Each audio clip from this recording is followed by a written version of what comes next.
Bueno, pues vamos a dar comienzo. Esta es la primera clase de este curso, que como sabéis es un curso sobre tecnología de polvos. Ayer ya os comenté que aunque el curso se llame en general de tecnología de polvos, vamos a centrarnos sobre todo en materiales metálicos, o sea que es más un curso de polimetalurgia que de tecnología general de polvos, que incluiría también el mundo de las cerámicas.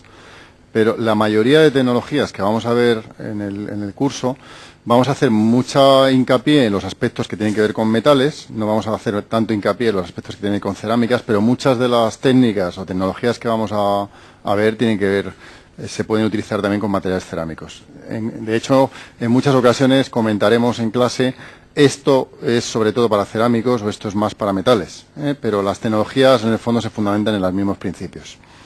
Bueno, esta clase introductoria lo que pretende es daros a conocer o daros una visión general de qué es esta tecnología, para qué sirve, qué alternativas tiene, por qué se utiliza y, bueno, pues vamos a primero a introducir qué es la tecnología, vamos a definirla, vamos a hacer una descripción del proceso general y luego vamos a ver cómo algunas propiedades afectan a los resultados finales del material que fabriquemos. Esta tecnología tiene mucho que ver, esas propiedades, con la densidad.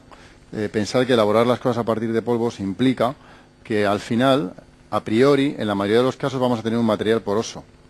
Y las propiedades físicas, mecánicas, la mayoría de propiedades que tienen los materiales son unas para un material 100% denso y a medida que tú quitas material, es decir, lo haces poroso, disminuyen proporcionalmente a la porosidad de esas propiedades. Y en algunos casos, más que proporcionalmente, es decir, no se cumple siempre la regla de las mezclas. O sea, a priori podríamos decir 5% de poros, un 5% de pérdidas de porosidad. En algunos casos ese 5% implica mucho más de un 5% de pérdidas en propiedad. Y, por supuesto, pues vamos a ver cómo afectan las condiciones de procesado en esa densidad y, por tanto, en esas propiedades. Vamos a ver cómo influyen los elementos de aleación y, por supuesto, en los materiales metálicos que sean tratables térmicamente, pues también los tratamientos térmicos afectan a esas propiedades. Y vamos luego al final a ver algunos ejemplos. Si queréis interrumpirme en cualquier momento, pues lo podéis hacer. Bueno, esto es una tecnología que lo que hace es fabricar materiales, una técnica de conformado de materiales, que es alternativa a las técnicas de deformación plástica o a las técnicas de moldeo. En algunos casos tiene ventajas, en otros casos tiene desventajas. En el mundo de las cerámicas no se moldea o no se deforma plásticamente, únicamente se fabrica a partir de polvos, pero una pieza metálica puede fabricarse de muchas maneras distintas y esta tecnología entra en competencia con las otras técnicas de conformado. Por tanto, estamos hablando de una técnica de conformados, que normalmente la vamos a utilizar para fabricar componentes o bien metálicos o bien cerámicos y compuestos. Es decir, una ventaja de esta tecnología, la posibilidad de mezclar polvos cerámicos, metálicos, me permite fabricar materiales compuestos de distinto tipo de una manera más sencilla que otras tecnologías alternativas. O sea que esa es una de las ventajas que luego veremos que está en esta tecnología. La palabra clave es a partir de polvos, a partir de partículas y a través de un proceso que llamamos sinterización, que en el mundo de la cerámica os sonará, los ceramistas cuando hablan de sinterización, sobre todo en la cerámica tradicional, hablan del cocido de la cerámica. El material hay que cocerlo, hay que sinterizarlo para darle sus propiedades próximas a las propiedades finales que queremos conseguir.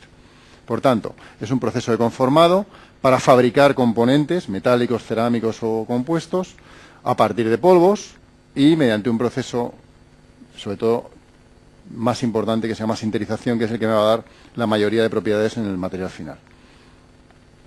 Bueno, hay podemos considerar 4 ámbitos de utilización de esta tecnología. El primero de ellos son aplicaciones en las que esta tecnología supone un gran ahorro de dinero, un gran ahorro de costes. Esta tecnología, cuando hablamos de grandes lotes de producción, cuando hablamos de formas muy complejas, sobre todo en determinada dirección de la pieza, luego eso ya lo veremos a lo largo del curso, cuando se da estas circunstancias, series muy largas, lotes muy grandes, a veces de 1 millón de piezas iguales, o de cientos de miles de piezas iguales, o de miles de piezas iguales. Estamos hablando de lotes, grandes series.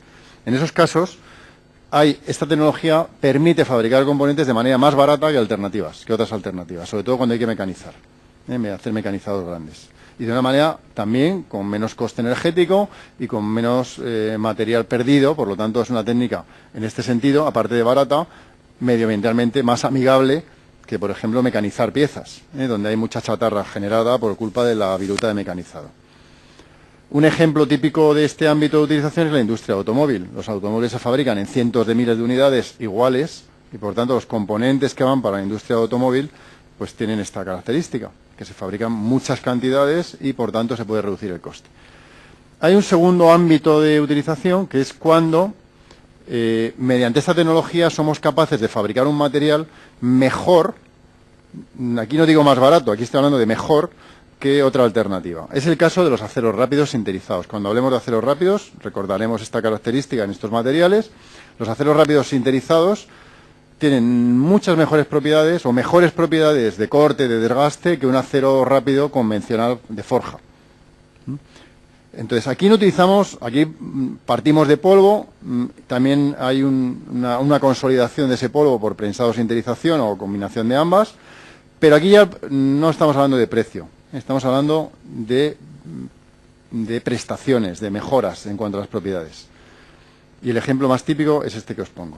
Y por último, habría un tercer nicho de utilización de esta tecnología, que es cuando la tecnología es la única manera de fabricar esa cosa. Y es el caso, por ejemplo, de los carburos cementados. En el caso, otro ejemplo sería las cerámicas. En general, la mayoría de cerámicas solo se pueden fabricar a partir de tecnología de polvos. Los metales refractarios hasta hace muy poquito tiempo solamente se podrían fabricar a partir de tecnología de polvos, pero un caso típico es los carburos cementados. Los carburos cementados yo los podría fabricar por moldeo, pero a mí me daría una microestructura totalmente inutilizable para la aplicación para la que están pensados los carburos cementados. ¿Eso qué significa? Que la única vía fiable de obtener un carburo cementado que pueda trabajar en condiciones de corte es la pulvimetalurgia, es la tecnología de polvos. Por tanto, este es un nicho de utilización de aquellos materiales cuya única vía de fabricación es esta. Entonces ahí no hay alternativa. Yo siempre, para recordar estas tres maneras de clasificar estos tres nichos, yo siempre digo el dicho español de bueno, bonito, barato. O sea, es una tecnología que se puede considerar en algunos casos buena, en otros casos bonita, en otros casos barata. ¿Buena por qué? Pues porque a veces es la única manera de obtener un material, lo que he comentado antes, los carburos cementados, las cerámicas, algunos compuestos de matriz cerámica, los metales refractarios, el wolframio, el molibdeno, etcétera, ¿no? Entonces es buena por eso. Es bonita porque a veces me permite fabricar materiales mejores que cualquier otra alternativa. Hay tecnologías de fabricación, sobre todo donde combinamos presión y temperatura simultánea, donde acortamos el proceso aplicando presión y temperatura a la vez, donde obtenemos materiales muy densos, con microestructuras muy homogéneas, con una composición química muy controlada, sin ningún tipo de defectos, de inclusiones, con un material que a veces es isótropo. Entonces, esto solo se puede obtener, este conjunto de cosas, por pulvimetalurgia, en muchas aplicaciones. Entonces, en esos casos, pues es una tecnología que podemos llamar bonita, en el sentido de que es mejor que otra alternativa. Y os he puesto antes el ejemplo de los aceros rápidos, pero hay otros ejemplos, como los cojinetes Y por último, a veces es barata. Es mucho más barata que una alternativa en el caso de engranajes o piezas de grandes series para la industria automóvil, donde hay mucho automatismo de la producción, ahí sale más barato. Bueno, pues a estas tres cosas, buena, bonita, barata, le tenemos que conjugar de que es una tecnología muy flexible. O sea, me permite procesar muchísimos tipos de materiales, o sea, me vale para cerámicos, compuestos, metales, consigue una gran variedad de posibilidades en cuanto a microestructura, en cuanto a propiedades, o sea, tiene muchas más posibilidades posiblemente que otras alternativas de manipular el producto final en el sentido de diseñar propiedades en función de procesado. Sabéis que en el ámbito de las ciencias materiales o de ingeniería de materiales es el paradigma, relacionar procesado con microestructura y con propiedades y con comportamiento en servicio. Bueno, la tecnología de polvos es más antigua de lo que